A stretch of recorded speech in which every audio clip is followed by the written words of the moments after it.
माँ सरस्वती का नाम लेकर दिन की शुरुआत 8 बजे और उठी आज लेट इसलिए उठी जस्ट बिकॉज कल रात मेडिसिन वगैरह लेकर सोई थी। I had fever so that's why सुबह सुबह थोड़ा बहुत बहुत मतलब डिजी सा फील हो रहा था, इसलिए लेट ही उठी मैं आराम से। फिर हम नहाए धोए रेडी शेडी हुए। सबसे पहले 2 इंपॉर्टेंट काम, भगवान जी को प्रणाम एंड थैंक यू किया, सूर्य देवता को जल चढ़ाया, फिर बैठकर हमने पानी पिया। और आज आई नो आप भी मिस करोगे और मैं भी, घर से आए बिस्किट और हाथों से बनी चाय, बट तबीयत थोड़ी ठीक नहीं है इसीलिए चेंज किया है शेड्यूल में। पपीते के साथ हमने नारियल का पानी सुबह सुबह सबसे फर्स्ट मील के अकॉर्डिंग लिया। फिर शुरुआत की एडिटोरियल के साथ, 2 एडिटोरियल मैंने पढ़े आज और उसके बाद में एडिटोरियल की क्लास लगाई। बिकॉज समटाइम्स आपको किसी की नीड होती है जो आपको हेल्प कर सके।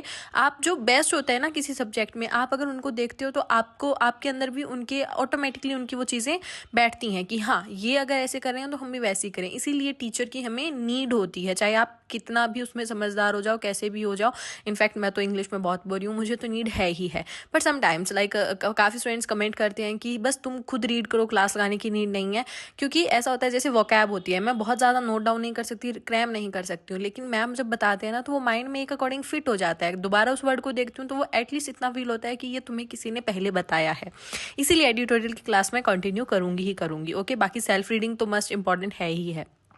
उसके बाद में मैंने एक आरआरबी का मॉक लगाया था, गाइडली का आरआरबी क्लर्क का लगाया था, 4th मॉक था। मेरा स्कोर जो रहा 47 के समथिंग ही रहा था।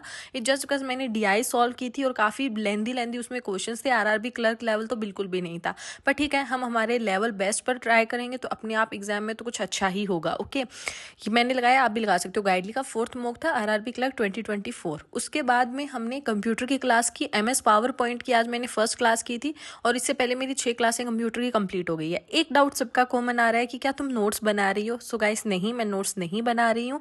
रीज़न ये है कि मेरे पास ऑलरेडी नोट्स हैं।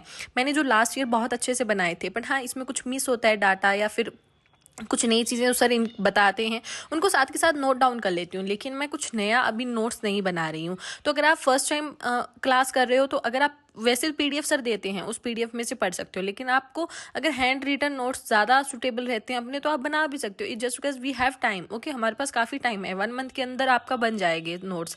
मेरे भी बन गए थे। ओके, फिर हमने क्रिटिकल रीजनिंग की जिसकी मैंने 23rd एंड 24th क्लास लगाई। उसके बाद में एमके की जो बुक है, 2 साल पुरानी बुक है मेरे पास, उसी में से क्वेश्चन ट्राई किए।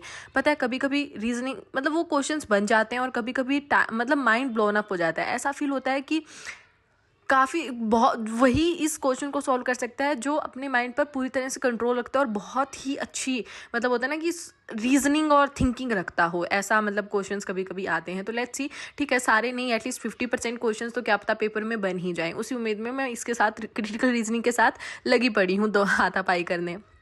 सो उसके बाद में एक मेंस मैथ्स की क्लास भी लगाई थी, यूट्यूब से ही लगाई थी। और काफ़ी स्टूडेंट्स पूछ रहे थे कि कहाँ से लगाती हो, तो मैं यूट्यूब से, ऐप से, कहीं पे भी लगा लेती हूँ। बस बात यही है कि एट द एंड आप पढ़ रहे हो किसी चीज़ को। ओके, ऐसा नहीं होना चाहिए कि किसी चीज़ से आप बोर हो रहे हो उसको छोड़ दो, नहीं, आप किसी दूसरी चीज़ से ट्राई कर लो लेकिन उस चीज़ को कंसिस्टेंट रहकर पढ़ो। बस मैं यही कहती हूँ। ओके, आप भी अपना आइडिया शेयर कर सकते हैं and I am so happy कि आप इतने सारे बच्चे अब मेरे साथ पढ़ रहे हो। सो मिलते हैं कल की वीडियो में। थैंक